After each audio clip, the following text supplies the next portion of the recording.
오늘 우리에게 주신 말씀은 고린도전서 3장 1절에서 15절 말씀입니다. 형제들아, 내가 신령한 자들을 대함과 같이 너에게 말할 수 없어서 육신에 속한 자 곧 그리스도 안에서 어린아이를 대함과 같이 하노라. 내가 너희를 젖으로 먹이고 밥으로 아니하였노니 이는 너희가 감당하지 못하였거니와 지금도 못하리라. 너희는 아직도 육신에 속한 자로다. 너희 가운데 시기와 분쟁이 있으니 어찌 육신에 속하여 사람을 따라 행함이 아니리요. 어떤 이는 말하되 나는 바울에게라 하고 어떤 이는 나로 아볼로라 하니 너희가 육의 사람이 아니리요. 그런즉 아볼로는 무엇이며 바울은 무엇이냐? 그들은 주께서 각각 주신 대로 너희로 하여금 믿게 한 사역자들이라. 나는 심었고 아볼로는 물로 주었으되 오직 하나님께서 자라게 하셨나니 그런즉 심은 이나 물 주는 이는 아무것도 아니로되 오직 자라게 하시는 이는 하나님뿐이니라. 심은 이와 물 주는 이는 한 가지이나 각각 자기가 일한 대로 자기의 상을 받으리라. 우리는 하나님의 동료자들이요 너희는 하나님의 밭이요 하나님의 집이라. 내게 주신 하나님의 은혜에 따라 내가 지혜로운 건축자와 같이 터를 닦아두매 다른 이가 그 위에 세우나 그러나 각각 어떻게 그 위에 세울까를 조심할지니라. 이 닦아둔 것 외에 능히 다른 터를 닦아둘 자가 없으니 이 터는 곧 예수 그리스도라. 만일 누구든지 금이나 은이나 보석이나 나무나 풀이나 지포로 이 터 위에 세우면 각 사람의 공적이 나타날 터인데 그 날이 공적을 밝히리니 이는 불로 나타내고 그 불이 각 사람의 공적이 어떠한 것을 시험할 것입니다. 만일 누구든지 그 위에 세운 공적이 그대로 있으면 상을 받고 누구든지 그 공적이 불타면 해 받으리니 그러나 자신은 구원을 받되 불 가운데서 받은 것 같으리라. 하나님의 은혜가 오늘 이 새벽 여러분의 삶에 충만히 함께 하시길 소망합니다. 이수호 목사입니다. 오늘 우리가 함께 나눌 하나님의 말씀은 고린도전서 3장 1절부터 15절까지입니다. 교회의 기초 예수 그리스도라는 주제로 주님의 귀한 말씀을 함께 나누겠습니다. 우리는 살아가면서 기초가 탄탄해야 모든 일을 잘할 수 있다는 것을 잘 알고 있습니다. 공부, 운동, 기술 이 모든 기초가 없으면 그 다음 단계인 심화와 적용으로 나아가는 것이 불가능합니다. 겉으로 보기에는 비슷하게 흉내를 낼 수 있을지 모릅니다. 하지만 기초가 흔들리는 건물은 작은 풍파에도 무너질 수밖에 없습니다. 신앙생활도 마찬가지입니다. 우리의 영적인 삶이 세상 유혹과 환난 속에서도 흔들리지 않으려면 반드시 견고한 기초 위에 세워져야 합니다. 오늘 말씀을 통해 우리의 유일하고 영원한 기초이신 예수 그리스도를 다시 한번 바르게 붙잡기를 원합니다. 그리하여 오직 진리 안에 거하며 무너지지 않는 신앙의 집을 세워가시는 온누리의 모든 성도님 되시기를 주님의 이름으로 축복합니다. 사도 바울은 고린도 교회를 성도들에게 영적 어린아이라고 부릅니다. 이 3장을 시작하며 바울이 그들을 형제들아 라고 부른 것은 우리가 주님 안에서 한 가족이며 서로를 돌보고 사랑해야 하는 존재임을 일깨워 주기 위함이었습니다.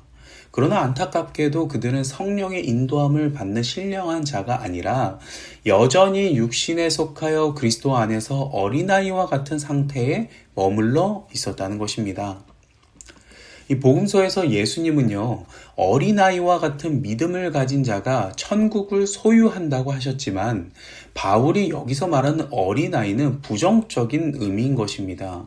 성인이 되었음에도 하나님의 지혜를 구하지 않고 세상 가치를 따라 육체를 자랑하는 성도들을 지칭하는 것이었습니다.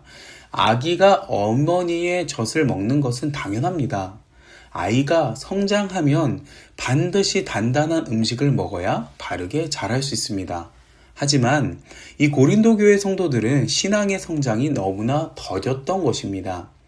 이 신앙의 성장을 방해하는 근본 원인은 그들이 육신에 속한 사람이었기 때문입니다.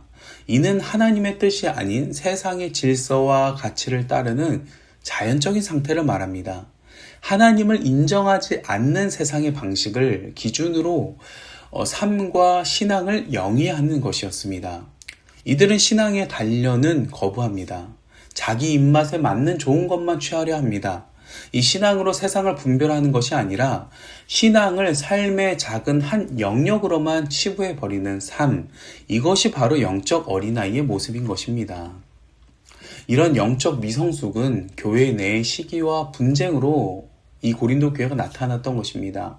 이미 1장에서 언급되었던 바울, 아볼로, 그리고 게바와 그리스도파 등 분열이 계속되고 있었습니다. 편을 가르는 모습은 어린아이들의 전형적인 특징입니다.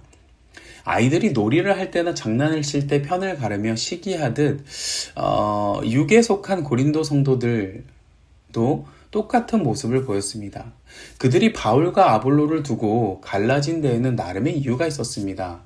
바울은 고린도에 처음 복음을 전하고 교회를 세운 개척자였고, 아볼로는 그 후에 신실하게 성도들을 돌보며 말씀을 가르친 사역자였습니다.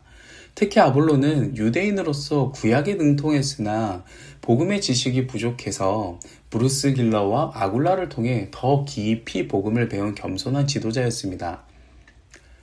그리고 그들 모두가 하나님이 주신 은사대로 교회를 위해 최선을 다한 동등한 사역자들임에도 불구하고 성도들은 누가 더 높은지 논쟁하며 자기가 따르는 사역자를 내세우고 상대방을 미워하며 분노했던 것입니다. 이에 대해 바울은요, 오늘 본문의 6절에서 명확히 정리합니다. 바울은 복음의 씨앗을 심었고 아볼로는 그 씨앗이 자라도록 물을 주었습니다. 그러나 바울이 반복해서 강조하는 핵심은 바로 이것인데요.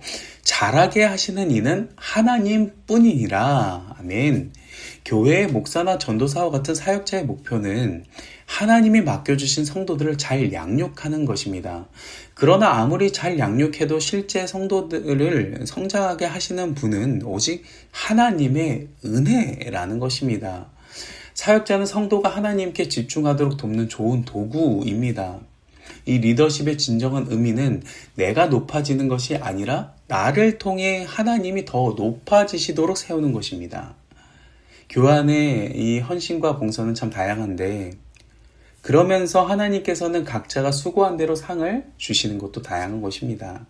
이 교회 안에 세워진 질서는 사람의 수고에 따라 높낮이를 매기기 위해 만든 것이 아닙니다. 모든 교역자와 중직자, 순장은 모두 하나님의 동역자들입니다. 하나님의 소유인 성도들은 마치 하나님의 밭이나 집과 같습니다. 이 사역자들은 그 밭에 씨를 뿌리고 그 집을 세워가는 동역자들입니다.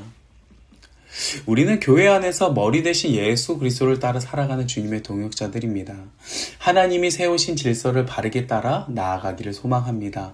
때로 우리 안에 시기와 분쟁의 모습이 있다면 우리가 예수 안에서 한 가족이며 동등한 사역자임을 기억하십시오.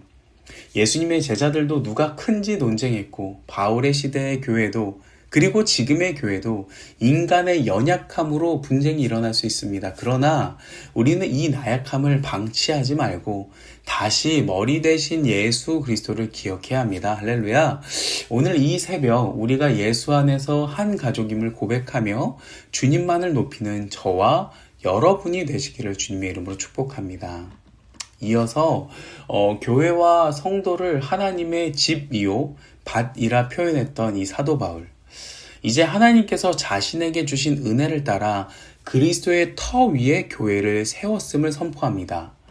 이 바울은 자신을 지혜로운 건축가에 비유했습니다.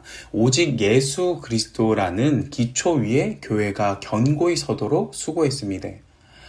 이제 아볼로와 같은 다른 사역자들은 바울이 닦아놓은 그 터 위에 하나님의 지혜를 따라 건축을 이어가야 합니다. 여기서 말하는 건축은 눈에 보이는 화려한 건물을 짓는 것이 아니라 교회의 기초이자 머리 대신 예수 그리스도의 터 위에서 신앙의 본질을 바르게 세우고 어린아이와 같은 성도들을 잘 양육하여 하나님이 성장시키시도록 교회를 세워가는 영적 건축입니다.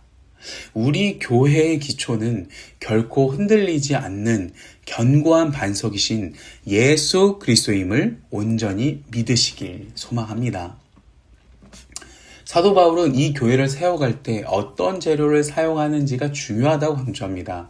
금이나 은, 보석은 불에 강하지만 나무와 풀과 지푸라기는 불에 타버리고 맙니다. 여기서 불은요, 최후의 심판을 의미하는 것입니다. 금과 은과 보석은 교회의 겉모습을 화려하게 치장하는 것이 아니고요. 오직 예수 안에서 진리만을 따르고 전파하는 순결한 신앙을 의미하는 것입니다. 반대로 나무와 풀과 지푸라기는 세상의 기준을 따라가는 불안한 신앙의 모습들을 말하는 것입니다. 모든 교회와 성도는 주님의 심판날에 각자의 공적이 불을 통해 밝히 드러나게 될 것입니다. 이 불의 시험을 이기고 살아남은 공적이 의미하는 것은 무엇일까요? 그것은 바로 예수 그리스도 안에서 지어지는 하나님의 거처인 성전으로서의 온전함인 것입니다. 그리스도의 터 위에 세운 신앙이 이 불의 시험 가운데 그대로 남아있으면 상을 받지만 타버리면 해를 받게 됩니다. 이 해를 받는다는 것은요, 부패한 인간의 이 의견이나 잘못된 가르침 혹은 하나님이 인정하시지 않는 이 거절당한 신앙으로 살았음을 의미합니다. 이 오늘 본문의 마지막 절은 자신의 구원을 받되 불 가운데서 받은 것 같으리라 라고 경고합니다. 우리에게는 분명 최후 심판이 있습니다. 교회가 바르게 세워져야만 그 불의 심판 가운데서 온전히 살아남는 은혜를 누릴 수 있습니다. 그런데 교회를 바르게 세우는 일은 목회자 한 사람의 열심만으로는 불가능합니다. 우리 모두가 하나님의 동등한 사역자이며 동역자로서 함께 헌신해야 합니다. 여러분, 곁에 있는 순원이 아직 어린아이와 같은 신앙이라면 그가 성장할 수 있도록 돕고 양육해 주십시오. 세상의 기준으로 교회를 판단하는 삶이 아니라 교회의 기준인 하나님의 말씀으로 세상을 보며 살아가시기를 주님의 이름으로 축복합니다. 이 교회의 기초 되신 예수 그리스도를 기억할 때 공동체를 위해 내게 맡겨진 일을 미루지 않고 기쁘게 감당하는 우리가 되길 원합니다. 이것은 단순히 불의 시험을 피하기 위한 수단이 아닙니다. 하나님께서 우리 모두의 신앙이 성장하기를 원하시며 그 거룩한 사역에 우리를 부르셨음을 기억하는 것입니다. 오늘 하루 예수 그리스도라는 반석 위에 진리의 보석으로 믿음의 집을 지어가는 저와 여러분 되시길 주님의 이름으로 축복합니다. 사랑하는 성도 여러분, 오늘 말씀을 통해 우리의 신앙을 깊이 돌아보기를 소망합니다. 나는 아직 젖을 먹는 연약한 어린아이인지 아니면 단단한 음식을 기쁘게 먹을 수 있는 성숙한 신앙인인지. 만약 내가 어린아이의 신앙에 머물러 있다면 이제는 하나님께서 나를 온전히 성장시켜 주시기를 간구하며 그분께 나를 맡겨드립시다. 또한 내가 성숙한 신앙인이라면 이제는 나를 넘어 내 주변을 돌보기를 소망합니다. 하나님께서는요, 오늘 우리에게 수많은 만남과 관계들을 허락하셨습니다. 그 기다리고 있는 모든 만남 속에서 그리고 관계들 속에서 교회의 기초 되신 예수 그리스도와 함께 복음을 전하는 일을 갈망하는 심령이 되시기를 축복합니다. 여러분의 간절한 기도 제목을 품고 하나님 앞에 기도하며 오늘 하루를 시작하십시오. 교회의 기초이자 머리 되신 예수 그리스도께서 여러분과 반드시 함께 하실 것입니다. 할렐루야! 우리 인생의 모든 순간마다 예수님을 날마다 마음에 품고 교회를 위해, 가족을 위해, 그리고 주님이 허락하신 일터와 기업을 위해 함께 기도하며 성장해 나아가는 온누리의 모든 성도가 되시기를 주님의 이름으로 간절히 축원합니다.